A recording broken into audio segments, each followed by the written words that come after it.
What a night. What a night. We've been waiting for this and for the opportunity, and I'm so proud of this team. Couldn't be happier for them.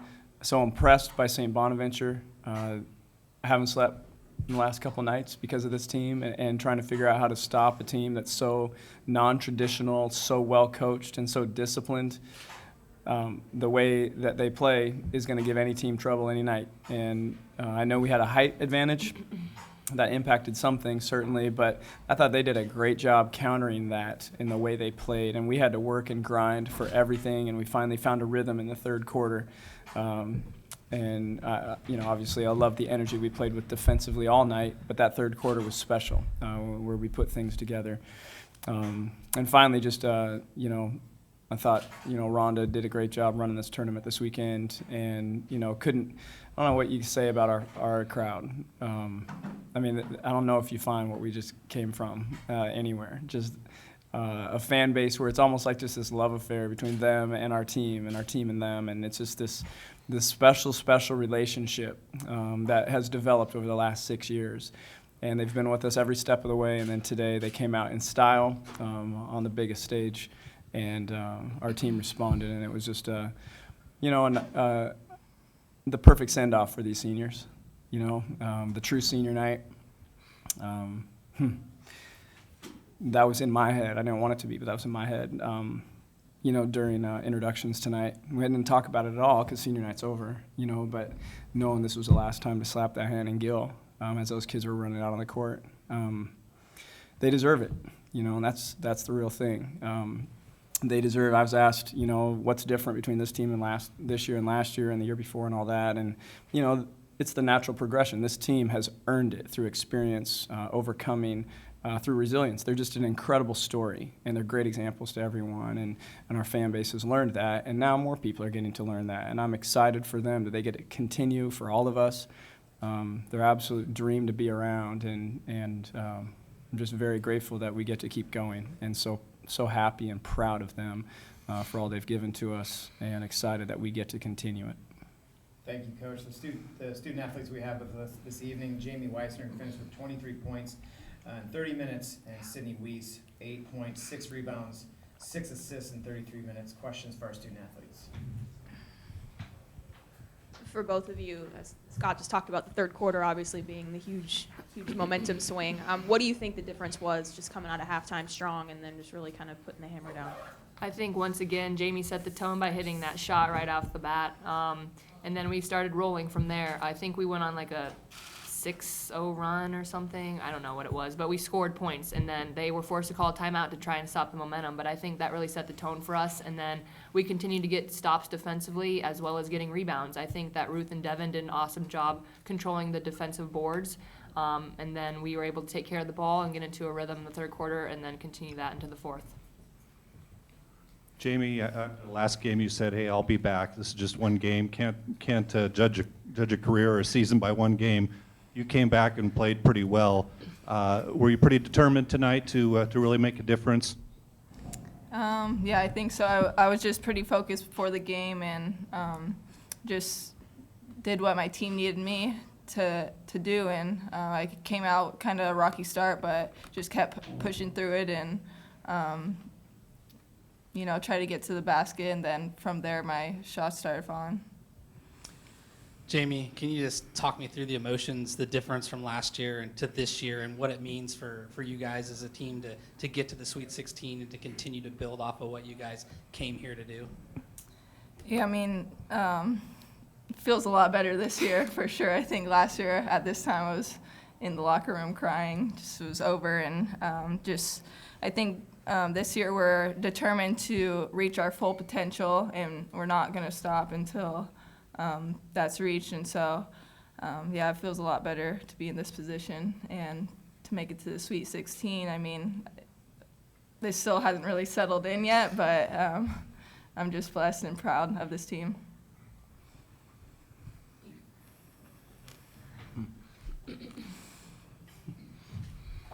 Either one of the players. I think the run actually started in the first half. I think you guys hit like 6 in a row. But other than that, your defense was real swarming, your length and so forth. Can you talk about your defense and then getting hot there in the second quarter? Yeah, St. Bonaventure is a really talented team. They have threats all over the floor, and so we really focused today in shoot around, yesterday in practice, preparing for anything that they're going to throw at us offensively. And so having that as a focal point and a focus, I think we really buckled down the whole game and tried to make them a little uncomfortable, make them take shots that they didn't want to take, and then that helped us to get into a flow offensively. Yeah, I think it was in the second quarter or something. Devin came up big, and she hit shots, got to the rim, and she really kind of just set the tone for us and got the thing rolling. So credit to her. So Jamie alluded to this. What happened last year, and that was a source of motivation. But was tonight really more about just tonight and how the team has played all year, and not really thinking about the past, just knowing that you're a strong team, one of the best in the nation, and playing that way tonight?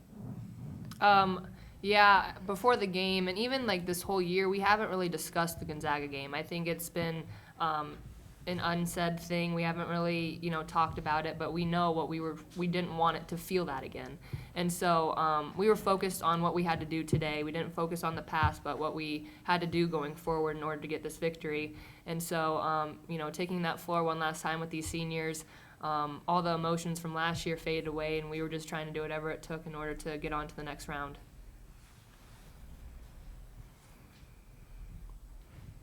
Jamie, you were obviously still upstairs on the floor for a long time after this game.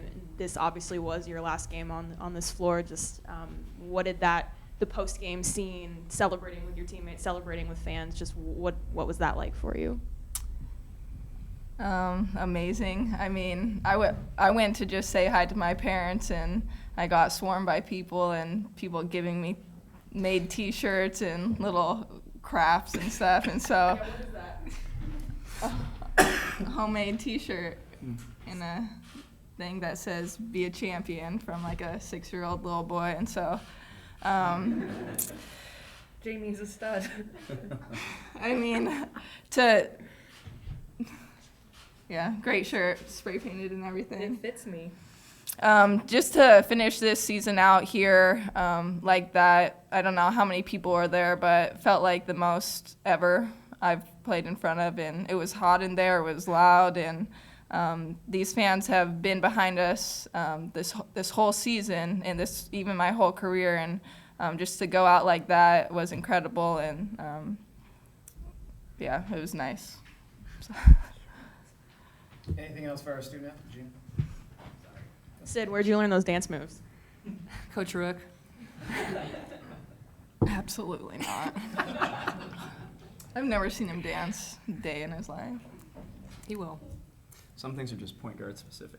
Okay. All right, I think with that, we will say thank you and congratulations to our student athletes, and good luck in the Sweet 16. Go Beavs. Scott, take me through the emotions that you had. You got to get everybody kind of out to get that roar of the crowd, and just from everything they've done for you, for this program for the last 4 years. What was that like for you to kind of welcome them back to the sideline, knowing they'd moved on? At the end? Yeah. Yeah. Relief. Very similar to senior day, actually. You just want it so badly. You want it to be perfect. You know how much they deserve it. It doesn't always go your way, though. And so I thought this team could give us trouble. I wasn't surprised by how tough it was, especially early, that once we separated and that fourth quarter was in control and the game was probably decided, then it was just enjoying. It was just fun. And then as those moments happened and kind of the whistles, the way everything went was kind of perfect for them each to get an ovation. That's what you dream of. It's what every coach would love for every player. And so couldn't happen to a better group of people. It's perfect. Coach, your team played lockdown defense on Healy, especially in the beginning, really frustrating her. She got her second foul, had to sit for a long time. Was that the game plan? Just don't let her get inside and just keep her in check because she's tough. I've watched, I think, every shot. Jonah said most of the scout. We all watched, and I think I've watched every shot she's taken this year, nearly, close anyway, especially against bigger players. And we worked so hard on how to defend her and what we thought would work best. That she can shoot it, though, and that's the one thing. If Ruth's on her, she can shoot over the top of her, and she hit the first one, and okay, we're going to make her make 12 of these, today. And maybe after she makes 8, maybe we'll adjust something. She's going to have to keep proving it. And I just thought that they did a great job of keeping her in front, not letting her get to the body where she can draw fouls. She leads them in free throw attempts. She leads them in fouls committed as well. We knew if those two things worked in our favor, we'd have a good shot. And so that second foul, I thought, hurt them, of course. They brought her back late second quarter. But I thought our team overall did a phenomenal job on her, and that includes Samantha Signer, who today was actually down with the guards when we were working on defend. Sam plays the 3 as much as the 4 for us, and so we had her with the guards. She didn't get the reps against her and shoot around, and then goes out, and Sam's an incredible defender, can defend 1 through 5, and she did a phenomenal job moving her feet, staying in front, and frustrating her with her length. Scott, Kyle Odegaard, Associated Press. Could you just talk about their strategy with Ruth and how that changed things up for you guys a little bit? Their strategy? Yeah, I thought they just were very physical with her, and then they did a good job sagging, and what's interesting is a lot of times what I've learned over the years, which is ironic, is tall players don't like being defended by smaller players. It bothers them. They are quicker and they have a lower center of gravity, and they're harder to move. I think Ruth would prefer to be guarded by a normal center. That's what she's used to and accustomed to. I thought, I don't know 23's name, but 23 did a phenomenal, she did the best job, I thought. I don't know how you say that last name, but I thought she had a great game overall, but I thought her defense on Ruth really impacted Ruth's game and pushed her out. Then they attacked her from all sides, and the way they defend, they kept her away from the basket, other than offensive rebounds. And that was the one thing we knew. Ruth needs to make a big impact in this game on O boards.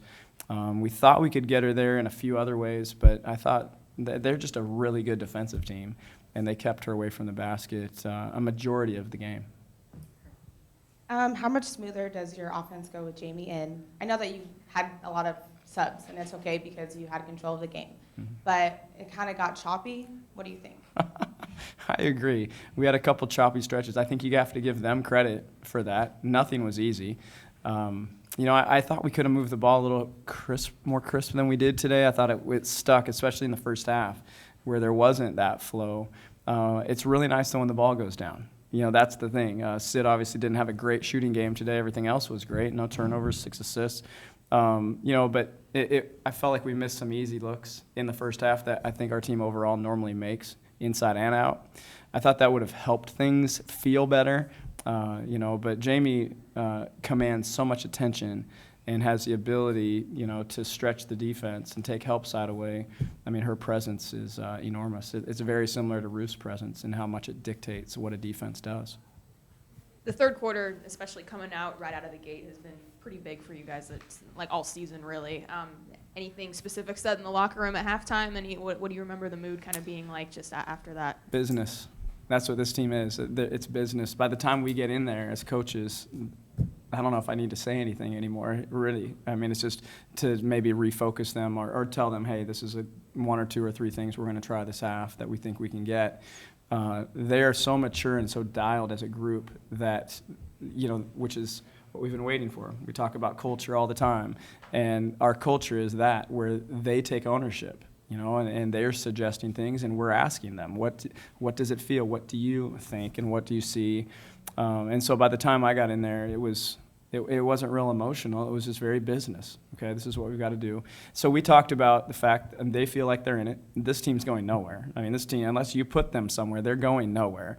They're excellent for a reason. They've won 24 games because they're tough as heck.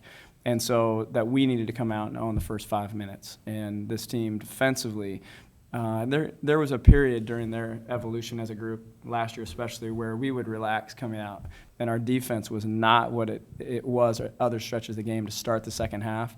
That's not the case with this team. We start fast both halves typically, and that was no different today. So that run to start the third quarter, obviously, I think that was the ball game.